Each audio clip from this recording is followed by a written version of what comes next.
One of the things that I think was really fun about finding these women was just this concept that I'm talking about of getting them to talk to me. You know, you hear a lot, and Tom Brokaw made a lot about this being a very humble generation.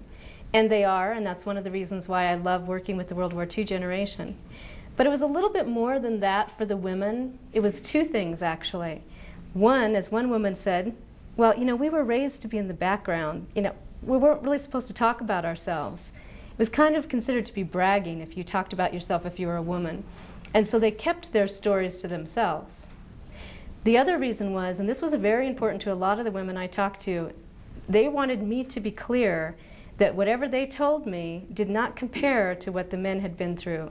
They wanted it understood that going through rationing and raising a victory garden didn't compare to being in the trenches.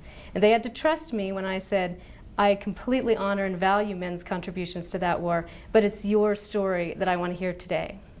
So it was kind of interesting to get them to talk to me, and literally many times during the course of my interviews with these women, their husbands would be kind of lurking in the background, and they'd walk back and forth across the doorway, and they'd come in and they'd say, did she tell you I got a silver star? And I'd say, yes, I think that's wonderful. I can't wait to come back and talk to you about that, but I'm here to talk to your wife today. So even for the men and for the women, are you sure you don't want to talk to my husband? You should talk to my brother. He was in Bataan. And I would say, I will. I totally want to get those stories down, but I'm here today to talk to you. So it was a challenge for me to get these women to understand how important their stories were. And for most of these women, again, they told me I was the first person to ever ask them what their experiences were. Not even their own family members had thought to ask them because they'd been so involved in their grandfather's stories.